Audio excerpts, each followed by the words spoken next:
Welcome student. आज का हमारा टॉपिक है वेव्स। लास्ट टाइम हमने de Broglie हाइपोथेसिस के बारे में पढ़ा था।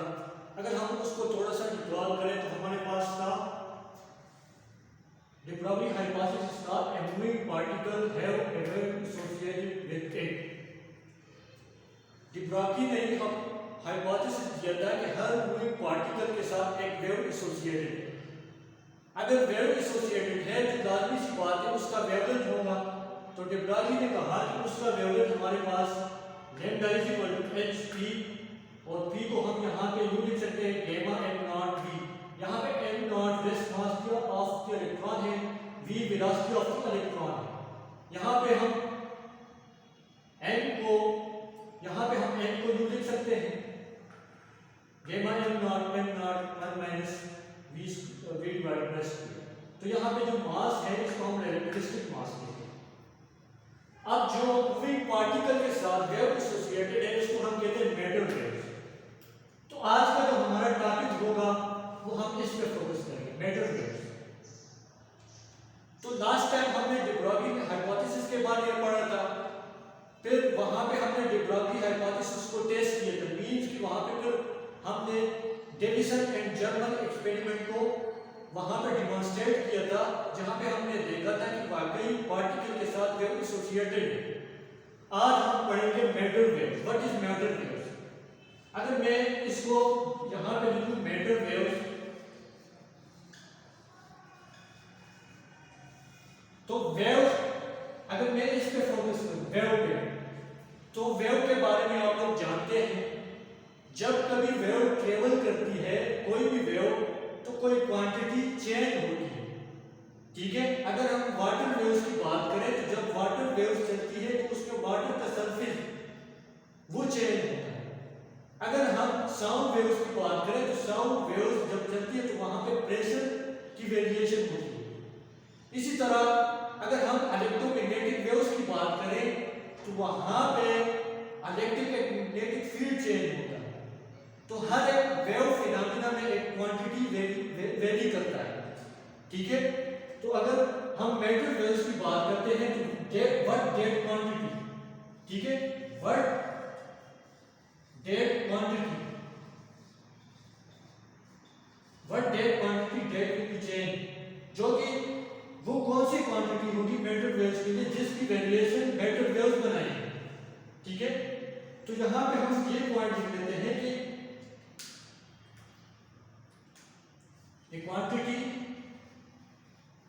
a quantity whose variation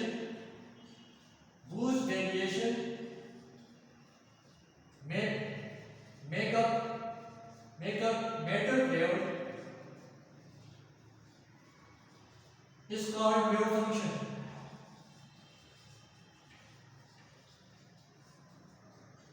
जिस तरह मैंने बताया कि हर वेव में क्वांटिटी चेंज होती है, तो यहाँ पे मैटर वेव के अंदर जो क्वांटिटी चेंज होगी जिसकी वेरिएशन इस मैटर वेव्स क्रिएट करेगी उसको हम कहते हैं वेव फंक्शन।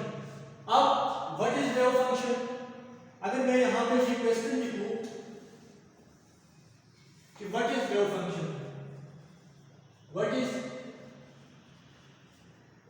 वेव फंक्शन, ठीक है, व्हाट इज वेव फंक्शन। अगर मैं ये क्वेश्चन रियलाइज करूं तो वेव फंक्शन हमारे पास होती है कि मोशन, हम किसी भी पार्टिकल में मोशन को रिप्रेजेंट करेंगे वेव फंक्शन से। ठीक है, किसी भी पार्टिकल के मोशन को हम वेव फंक्शन से रिप्रेजेंट करेंगे। अब ये वेव फंक्शन कैसे हो सकता है? अगर मैं इस वेव फंक्शन को लिखूं तो इसको हम रिप्रेजेंट करेंगे इस तरह साई, ठीक है, x y z and t. यहाँ पे इस जो साई है ये ग्रीक लेटर है। ठीक है, साई ग्रीक लेटर है जिसको हम बोलते हैं साई। ठीक है, ये जो सैंपल मैंने ड्रॉ किया लिखा, इसको हम ये ग्रीक लेटर है जिसको कहते हैं साई। अब ये जो साई है जिसको हम वेव फंक्शन कहते हैं, जिसकी वेरिएशन मैटर वेव बनानी है, ये फंक्शन है एक्स का, वाई का, जी का और टी का।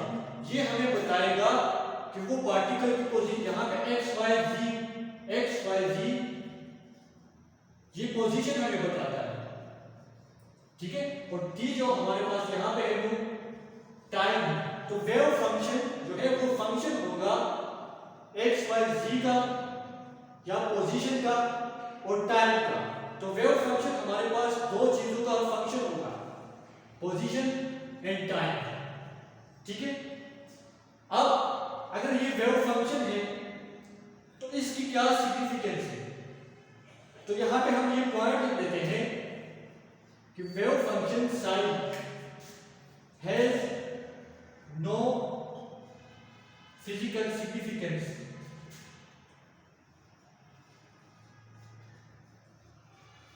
इसकी बजाय खुद कोई फिजिकल सिग्निफिकेंस नहीं है, ठीक है। तो जब इसका एम्पलीट्यूड हम स्क्वायर ले लेंगे, अगर मैं ये है तो जब मैं इसका एब्सोल्यूट स्क्वायर ले लूंगा, ठीक है, एब्सोल्यूट स्क्वायर लूंगा तो ये मुझे देती है प्रोबेबिलिटी, ये मुझे प्रोबेबिलिटी देती है। अब व्हाट इज प्रोबेबिलिटी? प्रोबेबिलिटी का मतलब है कि चांस। अब किसी पार्टिकल के साथ मैं प्रोबेबिलिटी को किस तरह एसोसिएट करूंगा? जिस तरह अगर आप एक कॉइन को टॉस करते हैं, ठीक है, तो दो वहां पे क्या प्रोबेबिलिटी होगी कि हेड आएगा और क्या प्रोबेबिलिटी होगी कि टेल आएगा, अगर मैं कॉइन की बात करूं।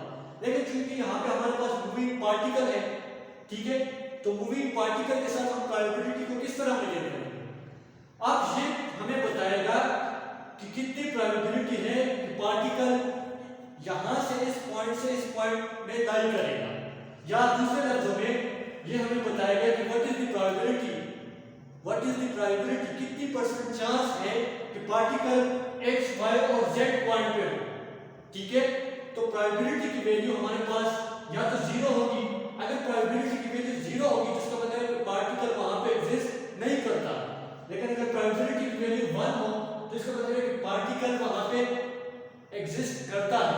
तो प्रोबेबिलिटी की मिनिमम वैल्यू 0 होगी और मैक्सिमम 1 होगी, और जो इंटरमीडिएट वैल्यू होगी वो इसके दरमियान 0.1, 0.2, ठीक है। तो प्रोबेबिलिटी 0 का मतलब है 2 चांस, 1 का मतलब है कि मैक्सिमम चांस, और जो इनकी दरमियान वैल्यूज होगी तो वो उसमें हम कहेंगे इतना परसेंट चांस, ठीक है।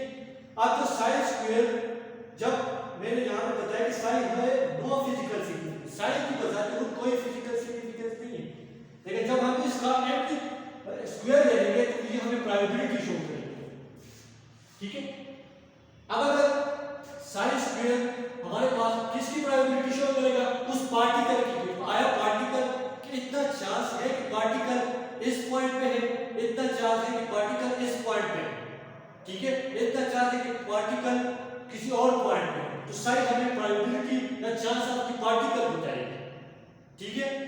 अब अगर ये मेरे पास लार्ज हो, अगर ये मेरे पास लार्ज हो तो इसका सब सिंपल मतलब ये होगा कि मेरे पास साइन स्क्वायर लार्ज होगा तो इसका मतलब स्ट्रांग प्रोबेबिलिटी, ठीक है। अगर लार्ज होगा तो स्ट्रांग प्रोबेबिलिटी। अगर ये मेरे पास स्मॉल होगा, ठीक है, तो इसका मतलब ये होगा अगर ये मेरे पास स्मॉल है तो यहां पे मैं जो पॉइंट लूंगा वो मेरे पास स्मॉल प्रोबेबिलिटी, ठीक है, स्मॉल प्रोबेबिलिटी। इट मींस कि this probability of a particle, the chance of a particle in some place will depend. अगर मैं प्रोबेबिलिटी को p से शो करूं तो ये मेरे पास साइन स्क्वायर के प्रोपोर्शनल होगा, ठीक है। तो वेव फंक्शन की बजाय तो कोई फिजिकल सिग्निफिकेंस नहीं है, लेकिन जब हम इसका एब्सोल्यूट स्क्वायर लेंगे तो वो प्रोपोर्शनल होगा कि प्रोबेबिलिटी कि क्या इस पार्टिकल की कितनी प्रोबेबिलिटी है किसी खास पॉइंट पे, ठीक है।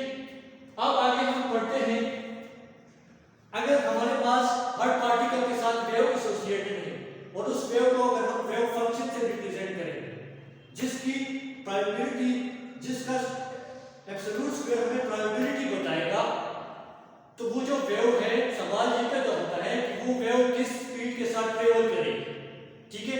तो मैं यहाँ पे ये क्वेश्चन लिख देता हूँ, ठीक है, क्वेश्चन मैं यहाँ पे लिख देता हूँ with what speed matter wave travel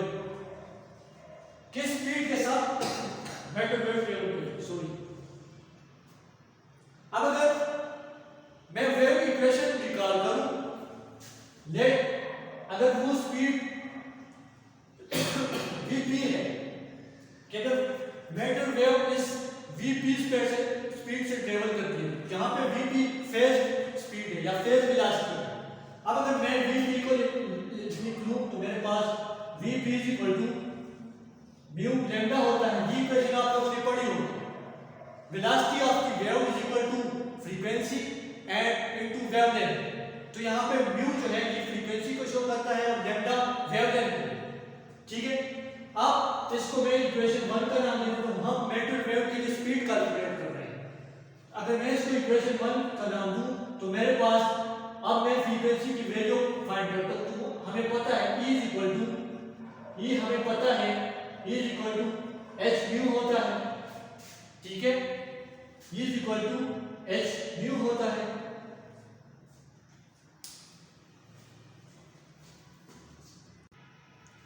अब यहाँ पे मैंने फ्रीक्वेंसी और लैम्डा की वैल्यू फाइंड कर दी।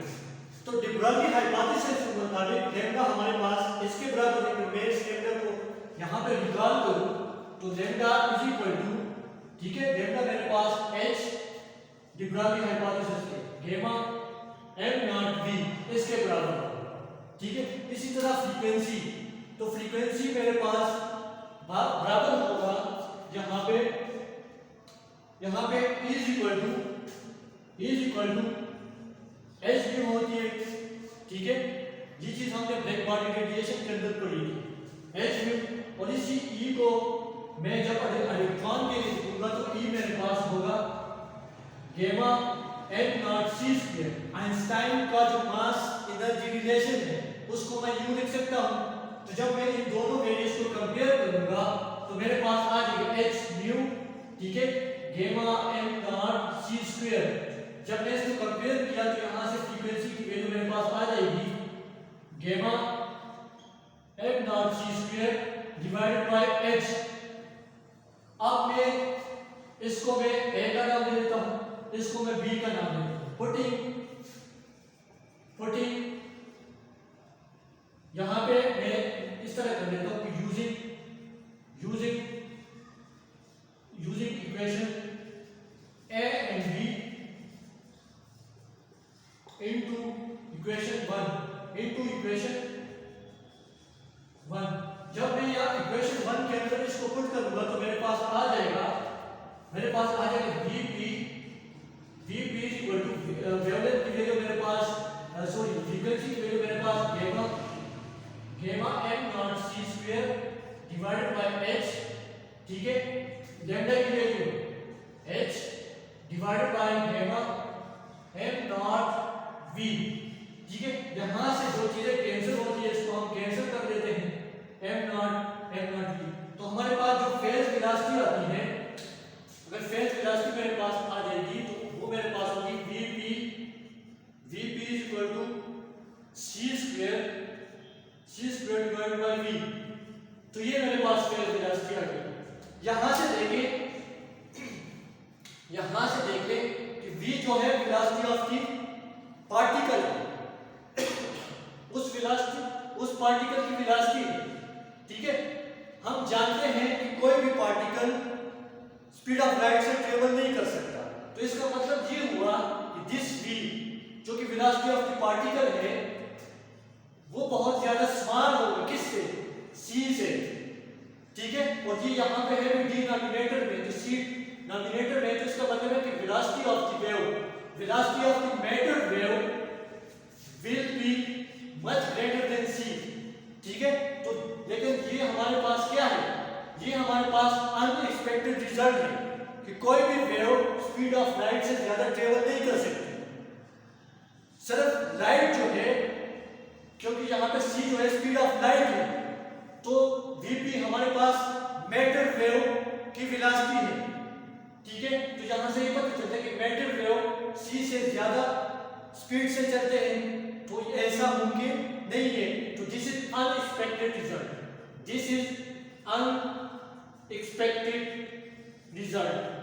ठीक है, ये हमारे पास अनएक्सपेक्टेड रिजल्ट है।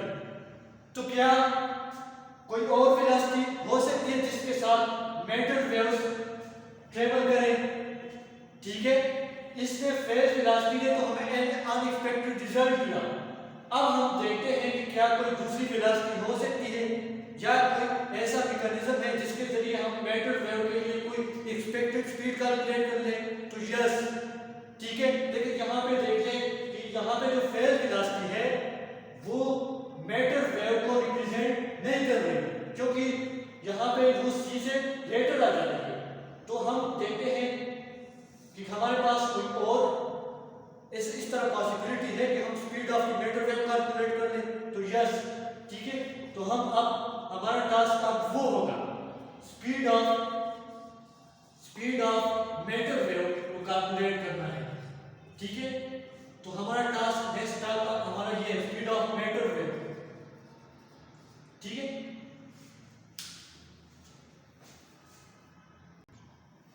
तो लिहाजा इस प्रॉब्लम को ओवरकम करने के लिए साइंटिस्ट ने ये कंसेप्ट दिया कि फेज वेलोसिटी या एक वेव जो है वो एक पार्टिकल को रिप्रेजेंट नहीं करेगी, बल्कि एक ग्रुप ऑफ वेव, हमारे पास एक group of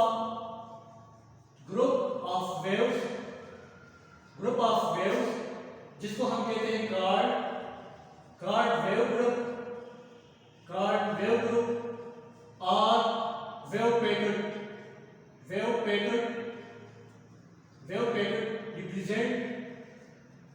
represent a particle, ठीक है।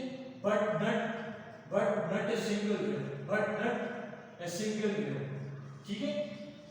क्योंकि सिंगल वेव में हमारे पास वो प्रॉब्लम आया, तो साइंटिस्ट ने कहा ये कंसेप्ट ये group of waves called wave group और wave packet represent a particle but not a single wave, ठीक है।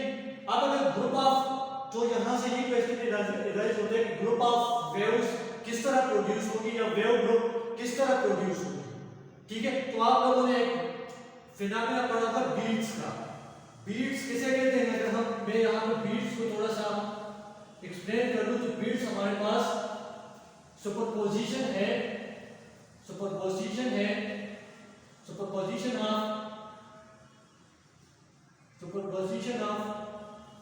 ऑफ वेव्स, सुपरपोजिशन विद, या यहाँ पे ये है सुपरपोजिशन ऑफ टू वेव्स,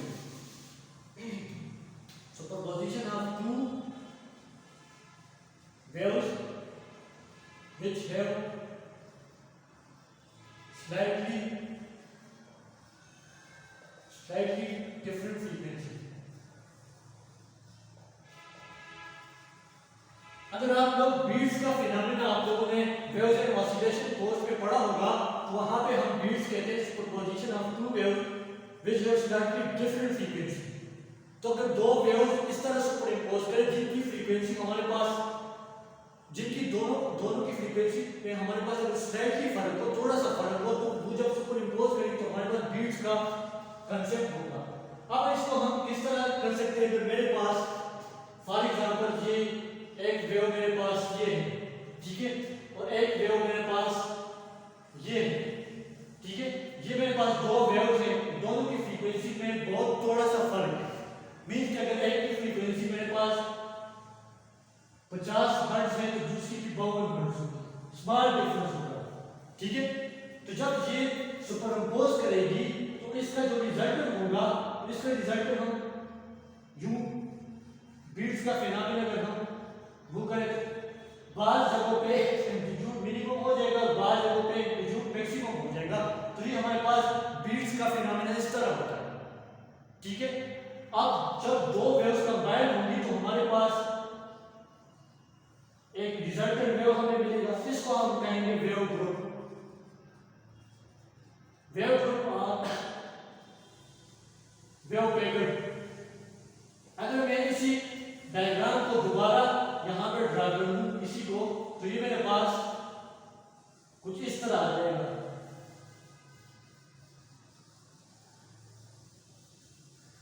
तो असल में ये वेव ग्रुप उस पार्टिकल के मोशन को रिप्रेजेंट करेगा, ना कि एक सिंगल वेव। और ये वेव ग्रुप इस तरह बीट्स के फिनोमेना से बनेगा, ठीक है।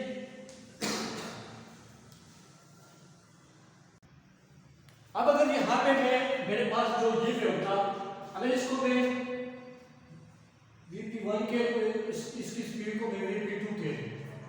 अगर ये Vp1 और Vp2 आपस में बराबर हो, दोनों की स्पीड या वेलोसिटी आपस में बराबर हो, तो ये जो इसका रिजल्टेंट होगा वो भी इसी फेज वेलोसिटी के साथ ट्रेवल करेगा। ठीक है, अगर ये Vp1 और Vp2 बराबर हो तो जो रिजल्टेंट है उसकी जो यहाँ पे अगर मैं Vp r लिख दूं तो यहाँ पे ये इसके बराबर हो Vpr। तो इस केस में फेज वेलोसिटी और ग्रुप वेलोसिटी इक्वल हो सकते हैं अगर दोनों कंपोनेंट वेव्स की आप स्पीड बराबर हो। लेकिन अगर Vp1 या Vp2 के बराबर ना हो तो इस केस में Vpr इसके बराबर नहीं होगी बल्कि ग्रुप वेलोसिटी कोई और होगी। ठीक है, तो इस केस में हम इसको हम यहाँ पे v लिख लेते हैं, vg लिख लेते हैं। ठीक है, तो इस केस में जब ये दोनों वेलोसिटी आपस में बराबर ना हो तो vg इसके बराबर नहीं होगा, तो इस फिनोमेनन को हम कहते हैं डिस्पर्जन। ठीक है, डिस्पर्जन कहते हैं इस फिनोमेनन को। अब जहां पे यदि बराबर ना हो तो हमें vg कैलकुलेट करना पड़ेगा। ठीक है, vg हमें कैलकुलेट करना पड़ेगा।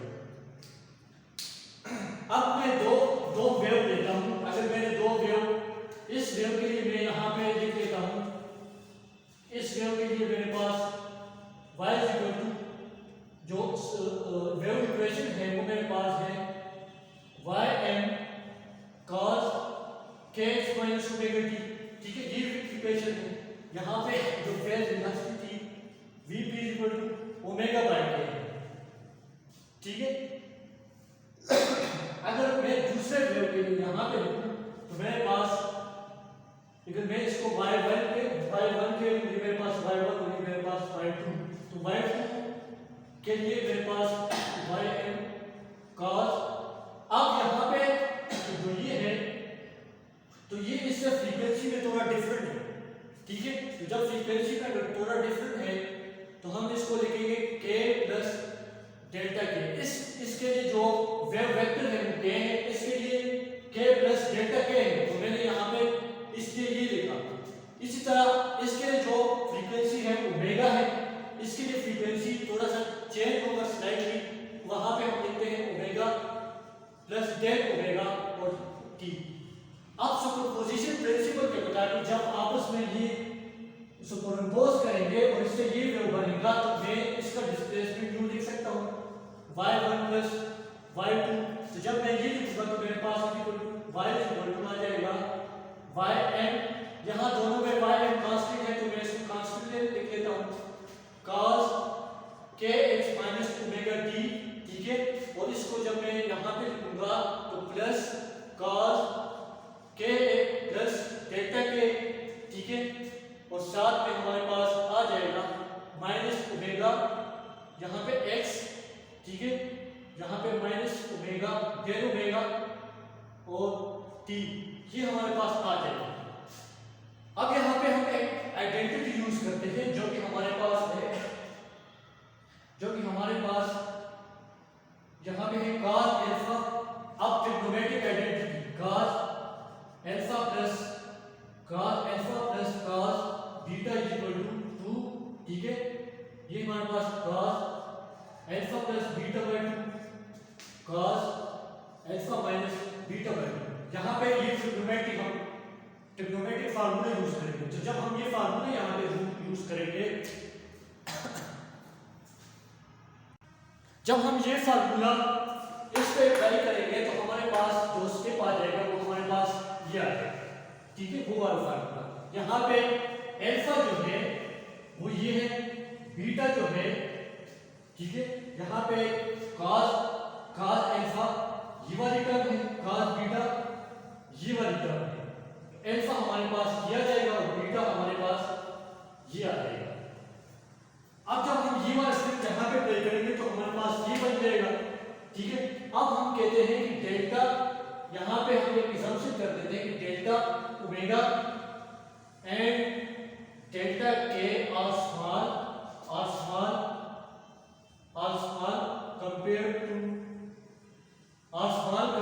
टू ओमेगा एंड के।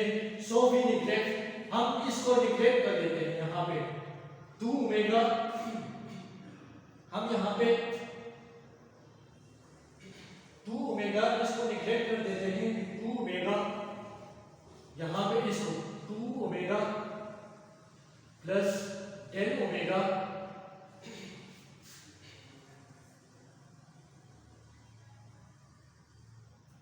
इसको हम, ये हमारे पास स्मॉल है तो इसको हम अप्रोक्सीमेटली नेगलेक्ट कर देते हैं, ये हमारे पास 2 ओमेगा के बराबर आ जाएगा।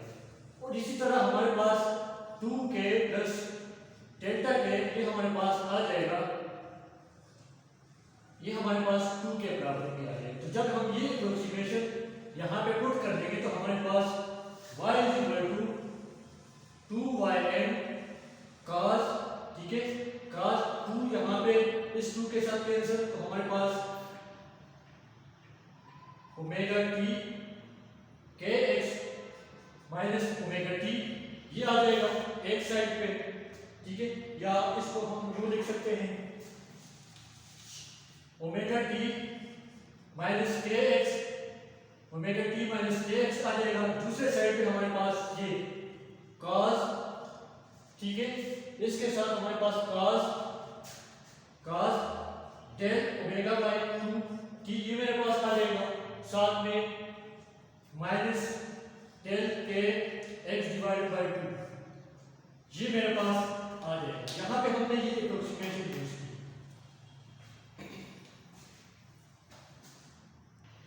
अब यहाँ पे अगर आप देख लें कि ओमेगा यहाँ पे, तो यहाँ पे देख लें कि यहाँ पे जब ओमेगा और के था तो फेज वेलोसिटी हमारे पास ये थी ओमेगा बाय के, लेकिन अब यहाँ पे हमारे पास डेल्टा ओमेगा और डेल के आया, ठीक है, जब डेल के तो हमारे पास जो ग्रुप वेलोसिटी होगी वो हमारे पास अब ये हो जाएगी, जिसको हम इस तरह भी लिख सकते हैं vg derivative of omega with respect to k. अगर हम ओमेगा की वैल्यू फाइंड कर लें तो हमारे पास ओमेगा बराबर होता है 2 पाई म्यू, ठीक है, तो इसकी जब हम म्यू की वैल्यू यहाँ पे पुट करेंगे, ठीक है, म्यू हमारे पास बराबर होता है, ठीक है, h म्यू और gamma m not c square, तो इससे हमने फ्रीक्वेंसी की वैल्यू यहाँ पे पुट कर दी, ठीक है, gamma m not c square divided by h ये हमने यहाँ पे पुट की। इसी तरह यहाँ पे गामा की वैल्यू जब हम वैल्यू पुट करेंगे तो गामा हमारे पास 1 minus v square c square आ जाता है। तो यहाँ से आप देखें ओमेगा v पे डिपेंड करता है, ठीक है, बाकी कांस्टेंट है लेकिन यहाँ पे सिर्फ वेलोसिटी वेरिएबल है, तो हम इसको यूं लिख सकते हैं omega is a function of v।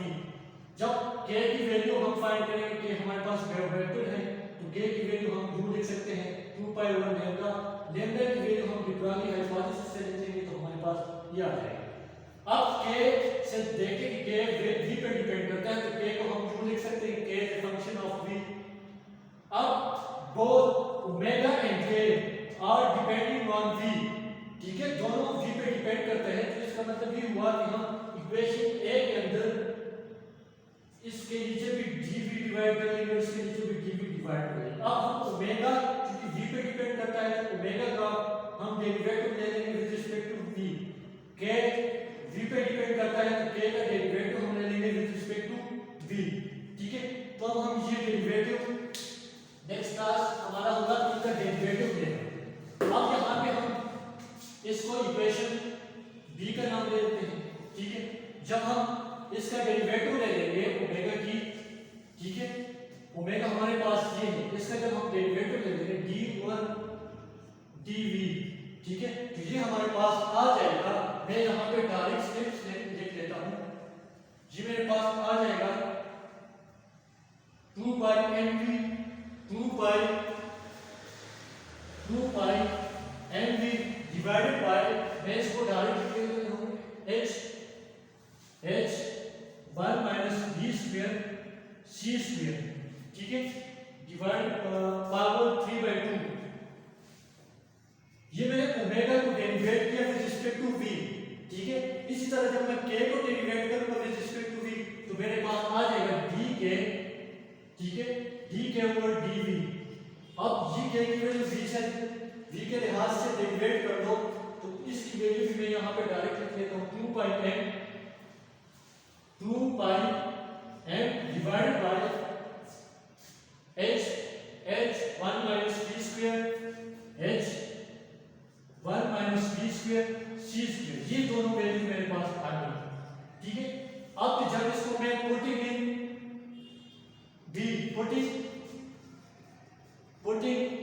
In b, जब मैं b के अंदर पुट करूंगा तो मेरे पास आ जाएगा vg। ठीक है, vg 2 पाई m, ठीक है, and this is v h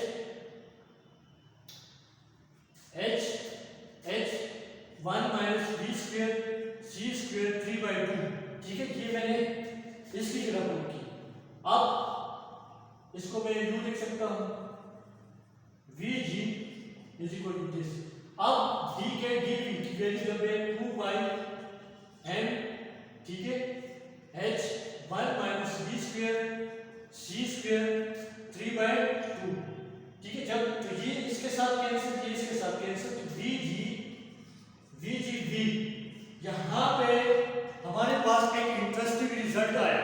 ठीक है, वो रिजल्ट क्या है कि vg हमारे पास है speed of wave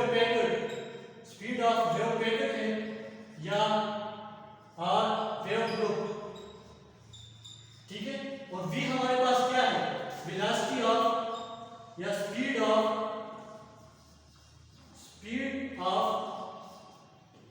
of the particle. तो इससे ये पता चला कि जो मैटर वेव की वेलोसिटी होगी वो वही होगी जो पार्टिकल की होगी। ठीक है, सो यहाँ पे हम लिख लेते हैं, कंक्लूजन में हम ये पॉइंट लिख लेते हैं, so velocity of matter wave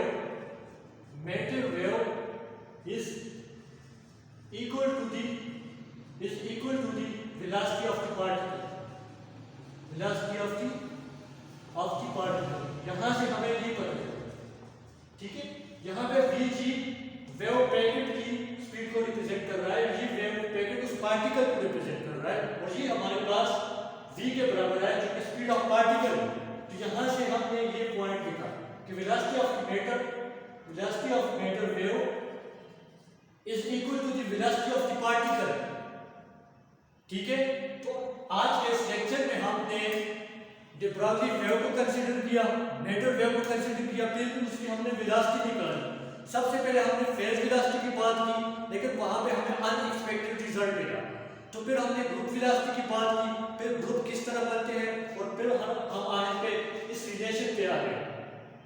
ठीक है, तो जब हमने ये रिलेशन फाइंड किया तो हमें एक एक्सपेक्टेड रिजल्ट मिला vg is equal to v। तो ये हमारे पास एक इंपॉर्टेंट रिजल्ट है। Thank you.